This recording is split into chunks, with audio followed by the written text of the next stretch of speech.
ನಮಸ್ಕಾರ ವೀಕ್ಷಕರೇ. ಹೋರಾಟ, ಅರಚಾಟ, ಜಿರಳೆ, ಇನ್ನೊಂದು ಮತ್ತೊಂದು ವಿಚಾರಗಳ ಮಧ್ಯೆ ಮಹಾರಾಷ್ಟ್ರದಲ್ಲಿ ಅತ್ಯಂತ ಪವರ್ಫುಲ್ ಬಿಲ್ ಒಂದು ಜಾರಿಯಾಗಿದೆ.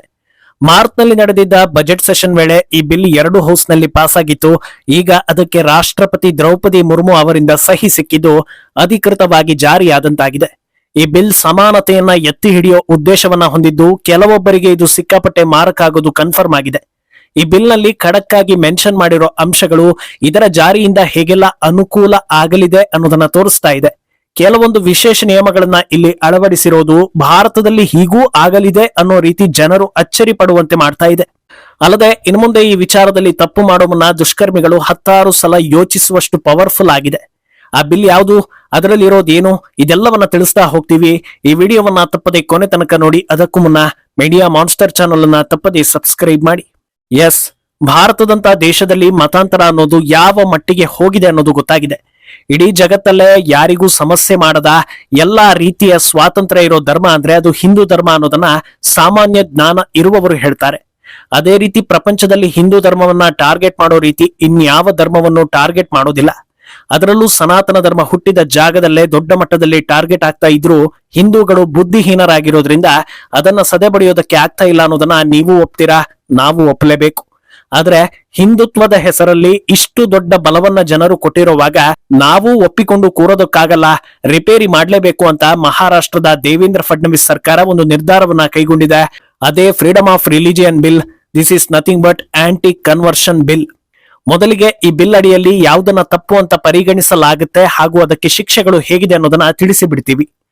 ಯಾರಾದ್ರೂ ಪ್ರೀತಿ ಹಾಗೂ ಮದುವೆಯ ಆಸೆ ಹುಟ್ಟಿಸಿ ಮತಾಂತರಕ್ಕೆ ಯತ್ನಿಸಿದ್ರೆ ಆ ವ್ಯಕ್ತಿಗೆ 1 ಲಕ್ಷ ರೂಪಾಯಿ ಫೈನ್ ಹಾಗೂ 7 ವರ್ಷಗಳ ಕಾಲ ಜೈಲು ಶಿಕ್ಷೆ.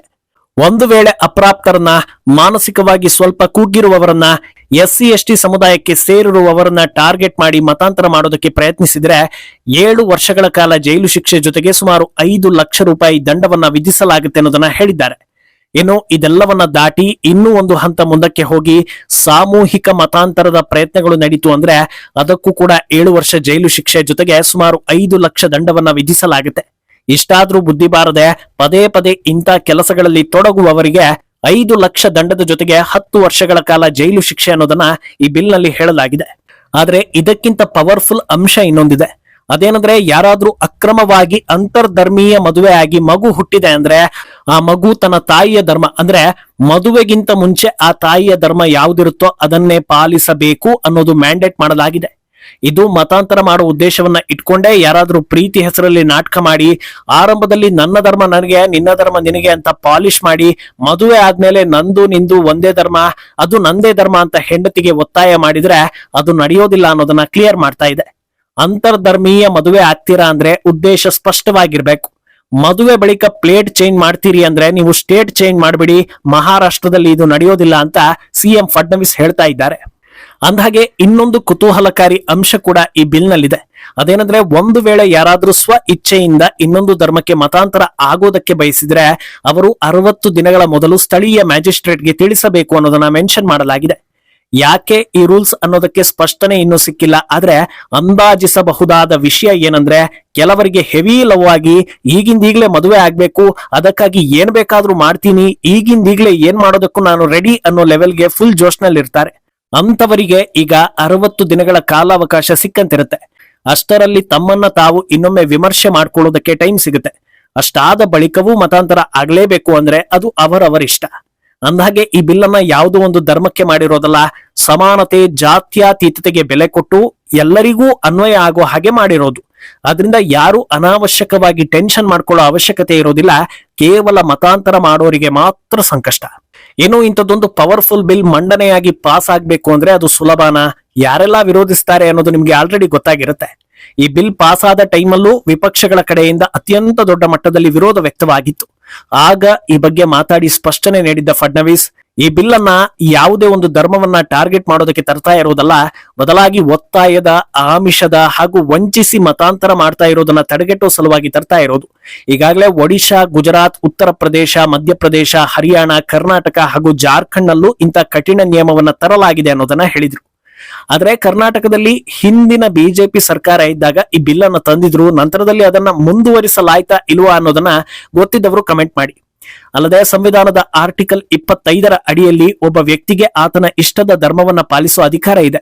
ಅದಕ್ಕೆ ಈ ಬಿಲ್ನಿಂದ ಯಾವುದೇ ಧಕ್ಕೆ ಆಗೋದಿಲ್ಲ.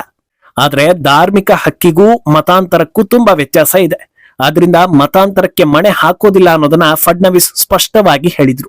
ಈಗ ಈ ಬಿಲ್ ಯಾಕೆ ಮುಖ್ಯವಾಗುತ್ತೆ ಅನ್ನೋದನ್ನ ನೋಡ್ತಾ ಹೋಗೋದಾದ್ರೆ, ಇವತ್ತು ಭಾರತದ ಒಳಗೆ ಹಿಂದೂಗಳ ಸಂಖ್ಯೆ ಕುಸಿತ ಕಾಣೋದಕ್ಕೆ ಹಾಗೂ ಉಳಿದವರ ಸಂಖ್ಯೆಯಲ್ಲಿ ಗಣನೀಯ ಏರಿಕೆ ಕಾಣೋದಕ್ಕೆ ಮತಾಂತರ ಅನ್ನೋದು ಪ್ರಮುಖ ಕಾರಣಗಳಲ್ಲಿ ಒಂದು ಅನ್ನೋದ್ರಲ್ಲಿ ಅನುಮಾನವೇ ಇಲ್ಲ. ಮೊದಲಿಗೆ ಹಿಂದೂಗಳ ಜನಸಂಖ್ಯೆ ಕಡೆ ನೋಡೋದಾದ್ರೆ ಹಲವು ರೀತಿಯಲ್ಲಿ ಹಿಂದೂಗಳ ಜನಸಂಖ್ಯೆ ಕಮ್ಮಿ ಆಗ್ತಾ ಇದೆ. ಮೊದಲನೆಯದ್ದು ಎಡ ಚಿಂತನೆ ಹಾಗೂ ಸೆಕ್ಯುಲರ್ ಮೈಂಡ್ ಸೆಟ್ ಅನ್ನ ಕೇವಲ ಹಿಂದೂಗಳು ಮಾತ್ರ ಅಳವಡಿಸಿಕೊಳ್ತಾ ಇರೋದು. ಎಷ್ಟು ಜನರ ಜೊತೆ ಬೇಕಾದ್ರೂ ಇರ್ಬೋದು, ನಮ್ಮಿಷ್ಟ ಅನ್ನೋದನ್ನ ಸ್ವಾತಂತ್ರ್ಯ ಅಂತ ಭಾವಿಸ್ತಾ ಇರೋ ಜನರು ಎಷ್ಟು ಜನರ ಜೊತೆ ಬೇಕಾದ್ರೂ ಇರೋದನ್ನ ಧರ್ಮ ತಡೀತಾ ಇಲ್ಲ. ಹಾಗೆ ಇದ್ರೆ ಬರಬಾರದ ರೋಗ ಬರುತ್ತೆ, ಇದು ವಿಜ್ಞಾನಕ್ಕೆ ಸಂಬಂಧಪಟ್ಟಿದ್ದು ಅನ್ನೋದನ್ನ ಅರ್ಥ ಮಾಡಿಕೊಳ್ಳದಷ್ಟು ಬುದ್ಧಿವಂತರಾಗ್ತಾ ಇದ್ದಾರೆ. ಅಲ್ಲದೆ ಮಕ್ಕಳನ್ನ ಮಾಡಿಕೊಳ್ಳೋ ಪ್ರಮಾಣ ಗಣನೀಯವಾಗಿ ತಗ್ಗಿ ಹೋಗ್ತಾ ಇದೆ. ಈ ಹೊತ್ತಲ್ಲಿ ಮತಾಂತರ ಇದಕ್ಕೆ ವೇಗವನ್ನ ಕೊಡ್ತಾ ಇದೆ. ಪ್ರೀತಿಸುವಾಗ ಮೈ ಮರೆಯೋದರ ಜೊತೆಗೆ ಎಲ್ಲವನ್ನೂ ಮರಿತಾ ಇರೋ ಯುವತಿಯರಿಗೆ ತಾನು ತಪ್ಪು ಮಾಡಿಬಿಟ್ಟೆ ಅಂತ ಗೊತ್ತಾಗೋ ಹೊತ್ತಲ್ಲಿ ಕೈಯಲ್ಲಿ ಒಂದು ಅಥವಾ ಅದಕ್ಕಿಂತ ಹೆಚ್ಚಿನ ಸಂಖ್ಯೆಯಲ್ಲಿ ಮಕ್ಕಳಿರುತ್ತೆ, ಜೀವನ ಕಂಪ್ಲೀಟ್ ಹಾಳಾಗಿರುತ್ತೆ. ಒಂದು ಸಲ ಈ ರೀತಿ ದಾರಿ ತಪ್ಪಿ ಜೀವನ ಹಾಳು ಮಾಡ್ಕೊಳ್ಳೋ ಯುವತಿಯರು ಅಥವಾ ಮಹಿಳೆಯರಿಗೆ ಮತ್ಯಾರು ಗತಿ? ಎಂತ ಕರುಣಾಮಯಿಗಳಾದ್ರೂ ಕೂಡ ಇಂಥ ವಿಚಾರದಲ್ಲಿ ಹಿಂದೇಟು ಹಾಕ್ತಾರೆ. ಯಾಕಂದ್ರೆ ಅವರಿಗೂ ಅವರ ಜೀವನ ಮುಖ್ಯವಾಗಿರುತ್ತೆ. ಈ ರೀತಿ ಜೀವನ ಹಾಳಾಗೋದನ್ನ ತಡಿಬೇಕು ಅಂದ್ರೆ ಕಠಿಣ ಕ್ರಮ ಅತ್ಯಗತ್ಯ. ಇಂಥ ಪ್ರಕರಣಗಳು ಲಕ್ಷ ಸಂಖ್ಯೆಯಲ್ಲಿ ನಡೆದಿರೋದ್ರಿಂದಲೇ ಮತಾಂತರ ಅನ್ನೋದನ್ನ ಪಿಡುಗು ಅಂತ ಪರಿಗಣಿಸಲಾಗ್ತಾ ಇರೋದು. ಇನ್ನು ಇಂಥ ಬಿಲ್ ದೇಶದಾದ್ಯಂತ ಬರ್ಬೇಕಂತ ಕೇಳಿದ್ರೆ ಬಹುತೇಕರು ಒಪ್ಪಿಕೊಳ್ತಾರೆ. ಯಾಕೆ ಈ ಅಭಿಪ್ರಾಯ ಜನರಲ್ಲಿ ಇದೆ ಅನ್ನೋದಕ್ಕೆ ನಿಮಗೆ ಉತ್ತರ ಗೊತ್ತಿರಬಹುದು. ಅಂದಹಾಗೆ ಇಲ್ಲಿ ಗಮನಿಸಬೇಕಾದ ಅಂಶ ಏನಂದ್ರೆ, ನಾವಾಗ್ಲೇ ಹೇಳಿದ ಹಾಗೆ ಹಿಂದೂ ಧರ್ಮದಲ್ಲಿ ಇರೋ ಫ್ರೀಡಮ್ ಬೇರೆ ಯಾವುದೂ ಧರ್ಮದಲ್ಲಿ ಇಲ್ಲ ಅನ್ನೋದು. ನೀವು ದೇವರನ್ನ ನಂಬೋದಕ್ಕೂ ಅವಕಾಶ ಇದೆ, ದೇವರ ಮೇಲೆ ನಂಬಿಕೆ ಇಲ್ಲ ನಾಸ್ತಿಕ ಆಗಿ ಇರ್ತೀನಿ ಅಂದ್ರೂ ಅದಕ್ಕೂ ಅವಕಾಶ ಇದೆ. ಮರ್ಯಾದೆ ಬಿಟ್ಟು ನಿನ್ನ ಧರ್ಮದ ಬಗ್ಗೆ ನೀನೇ ಕೆಟ್ಟದಾಗಿ ಮಾತಾಡಿದ್ರು ನಿನ್ನನ್ನ ಯಾರು ಕೂಡ ಸೀರಿಯಸ್ ಆಗಿ ಪರಿಗಣಿಸೋದಿಲ್ಲ, ನಿನಗೂ ಬದುಕೋದಕ್ಕೆ ಅವಕಾಶವನ್ನ ಕೊಡ್ತಾರೆ. ಇಷ್ಟು ಫ್ರೀಡಮ್ ಸಿಕ್ಕಿದ ಮೇಲೂ ಕೆಲವರು ದಿನ ಬೆಳಗಾದ್ರೆ ಹಿಂದೂ ಧರ್ಮದ ವಿರುದ್ಧವೇ ಮಾತಾಡ್ತಾರೆ. ಅದಕ್ಕೂ ಕಾರಣ ಇದೆ, ಯಾಕಂದ್ರೆ ಕೆಲವರ ಜೀವನ ನಡಿಬೇಕಲ್ಲ ಅನ್ನೋದು ಕೂಡ ಸತ್ಯ. ಆದ್ರೆ ಇದೆಲ್ಲದರಿಂದ ಆಚೆಗೆ ಬಲವಂತ ಮತಾಂತರದಿಂದ ತಪ್ಪಿಸಿಕೊಳ್ಳೋದಕ್ಕೆ ಹೆಣ್ಣು ಮಕ್ಕಳು ಅಥವಾ ಇತರೆ ಜನರು ಹುಷಾರಾಗಿರ್ಬೇಕು ಅನ್ನೋದು ಅತ್ಯಂತ ಪ್ರಮುಖ ವಿಚಾರ. ಯಾರದ್ದೋ ಮಾತಿಗೆ ಮರುಳಾಗ್ತೀರಿ ಅಂದ್ರೆ ನಿಮ್ಮ ತಲೆಯಲ್ಲಿ ಏನಿದೆ ಅನ್ನೋ ಪ್ರಶ್ನೆ ಮೊದಲು ಹುಟ್ಟುತ್ತೆ. ನಂತರ ಬೇರೆಯವರನ್ನ ದೂರೋದ್ರಲ್ಲಿ ಅರ್ಥ ಇದೆ. ನಿಮ್ಮನ್ನೇ ನೀವು ಕಂಟ್ರೋಲ್ ಮಾಡಿಕೊಳ್ಳುವಷ್ಟು ಪ್ರಬುದ್ಧರಾಗಿಲ್ಲ ಅಂದ್ರೆ ಯಾರನ್ನ ದೂರಿ ಏನು ಪ್ರಯೋಜನ ಅನ್ನೋದು ವಾಸ್ತವ.